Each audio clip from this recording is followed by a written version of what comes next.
اعوذ باللہ من الشیطان الرجیم بسم اللہ الرحمن الرحیم۔ سامعین و ناظرین کرام، السلام علیکم ورحمۃ اللہ وبرکاتہ۔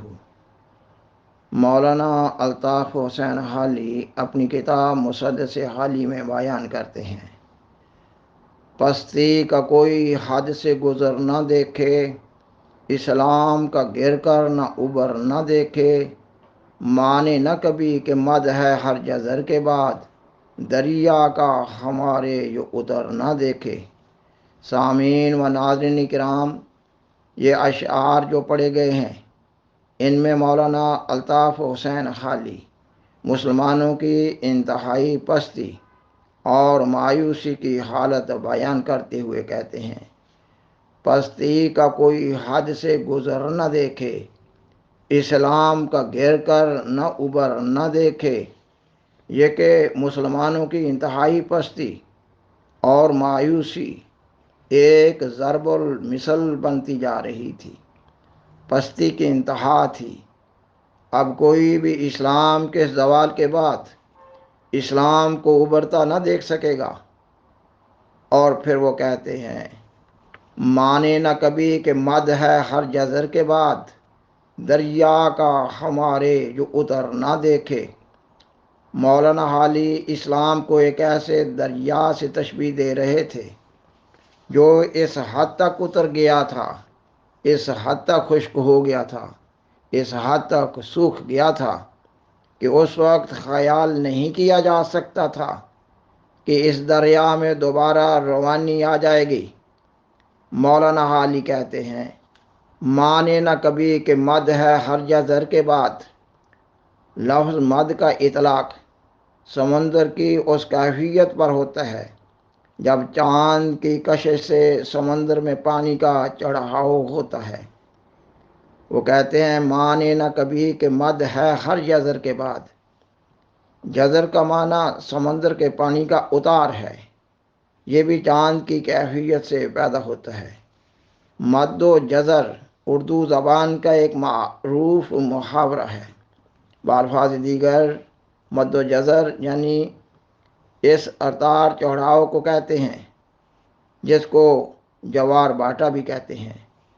تو مولانا الطاف حسین حالی اسلام کو ایک دریا یا سمندر سے تشبیہ دیتے ہوئے کہہ رہے تھے کہ جو شخص اسلام کے اس وقت کے گرنے کی حالت کو دیکھ لے گا، اس کا سمندر کے بارے میں قانون قدرت، مد و جزر، جوار باٹا، سمندر کے اتار چڑھاؤ سے ایمان و یقین اٹھ جائے گا۔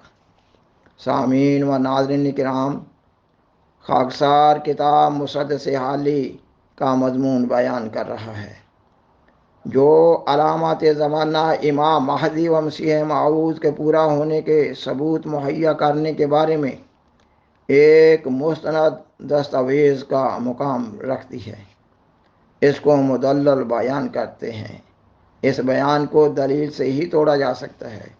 مولانا الطاف حسین حالی ایک درد مند، حساس دل رکھنے والے مسلمان دانشور اور شاعر تھے۔ ان کے اشعار کو دیکھنے سے معلوم ہو رہا ہے کہ وہ حت المقدور اپنے اشعار میں وہ رنگ بھرنے کی کوشش کر رہے ہیں، ایسے الفاظ لانے کی کوشش کر رہے ہیں جن سے وہ قوم میں کچھ بیداری پیدا کر سکیں۔ اور یہ تو ادب کی دنیا کا متفقہ فیصلہ ہے کہ نازک کیفیات کے اظہار کے لیے الفاظ ناپید ہو جاتے ہیں۔ مناسب حال الفاظ نہیں ملتے۔ بالفاظ دیگر، نازک کیفیات کو الفاظ میں پورے طور پر بیان نہیں کیا جا سکتا، صرف محسوس کیا جا سکتا ہے، واویلا کیا جا سکتا ہے، چیخو پکار کی جا سکتی ہے، نغہ خوانی اور مرثیہ خوانی ہی کی جا سکتی ہے۔ مولانا الطاف حسین حالی اپنے اشعار میں اسلام کی نازک ترین حالت دکھانے کے لیے ایک تمثیل اس طرح بھی بیان کرتے ہوئے نظر آتے ہیں۔ وہ کہتے ہیں کہ اگر دنیا میں کوئی ایسا پہاڑ ہو جس پہاڑ پر چڑھ کر دنیا کی تمام اقوام کو دیکھا جا سکے، تو دیکھنے والا دیکھے گا کہ تمام قوموں کی نسبت اسلام کا باغ زیادہ ویران ہے۔ وہ اسلام کو ایک باغ سے تشبیہ دیتے ہوئے اپنے اشعار میں کہتے ہیں: ملے کوئی ٹیلہ اگر ایسا اونچا کہ آتی ہو وہاں سے نظر ساری دنیا، چڑھے اس پہ پھر ایک خرد مندانہ کہ قدرت کے دنگل کا دیکھے تماشا۔ اور پھر وہ کہتے ہیں کہ اس اونچے پہاڑ سے کیا نظر آئے گا؟ وہ جواب دیتے ہوئے کہتے ہیں: پھر ایک باغ دیکھے گا اجڑا سراسر، جہاں خاک اڑتی ہے ہر سو برابر، نہیں تازگی کا کہیں نام جس پر، ہری ٹہنیاں جھڑ گئی جس کی جل کر، نہیں پھول پھل جس میں آنے کے قابل، ہوئے رخ جس کے جلانے کے قابل، یہ آواز پہم وہاں آ رہی ہے کہ اسلام کا باغ ویراں یہی ہے۔ انا للہ و انا الیہ راجعون۔ سامعین و ناظرین کرام، مولانا الطاف حسین حالی اسلام کی نازک ترین حالات کا احساس دلانے کی کوشش کر رہے ہیں، اور خاکسار نے یہ بھی بیان کیا کہ ایسے نازک ترین حالات کے اظہار کے لیے الفاظ کم پڑ جاتے ہیں، اور خاکسار کے ساتھ بھی یہ سلسلہ ساتھ کے ساتھ چل رہا ہے کہ خاکسار بھی مولانا الطاف حسین حالی کے مضمون کا حق پورے طور پر ادا نہیں کر پا رہا۔ مولانا الطاف حسین حالی کی مسدس ایک تاریخی دستاویز ہے۔ نام نہاد علماء کی بدبختی ہے کہ وہ حقائق جن سے سیدنا حضرت مرزا غلام احمد قادیانی علیہ السلام کی صداقت کی نشاندہی میں آسانی پیدا ہوتی ہے، بدبخت ملا ان حقائق کو مسخ کرتا ہے۔ الہی سلسلوں کی مخالفت کرنے والے دقیانوسی ملا کی یہی روش قرآن مجید میں بیان ہوئی ہے کہ وہ آیات الہی کو بدلتے ہیں، آیات الہی کا غلط مفہوم پیش کرتے ہیں، آیات الہی کو چھپاتے ہیں۔ کبھی ملا کتاب مسدس حالی کا مضمون صحیح رنگ میں قوم کے سامنے نہیں لاتا کہ یہ کلام کن حالات میں لکھا گیا اور اس میں کیا مضمون بیان ہوا ہے، اور پھر اس طوفان کا رخ کیسے تبدیل ہوا۔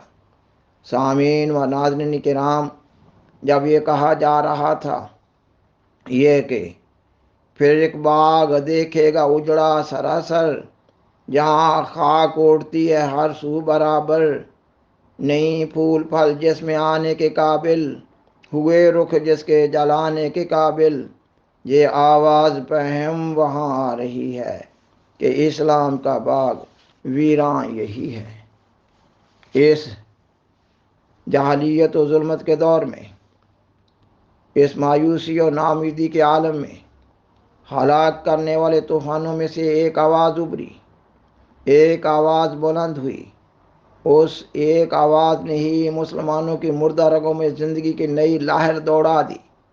وہ آواز تھی سیدنا حضرت مرزا غلام احمد قادیانی علیہ السلام کی آواز، امام مہدی و مسیح موعود کی آواز، موعود اقوام عالم امام آخر الزمان کی آواز۔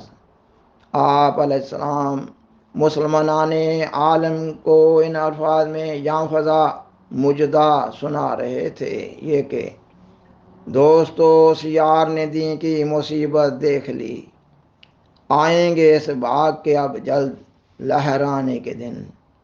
ایک بڑی مدت سے دین کو کفر تک آتا رہا، اب یقین سمجھو کہ آئے کفر کو کھانے کے دن۔ دین کی نصرت کے لیے ایک آسمان پر شور ہے، اب گیا وقت خزاں، آئے ہیں پھل لانے کے دن۔ سامعین و ناظرین کرام، آپ نے مولانا الطاف حسین حالی کے اشعار سنے۔ مولانا صاحب ایک درد مند حساس دل مسلمان تھے جو اسلام کے غم میں ہلاک ہو رہے تھے۔ وہ اسلام کے لیے جو درد رکھتے تھے اس میں تو کوئی شک و شبہ کی گنجائش نہیں ہے۔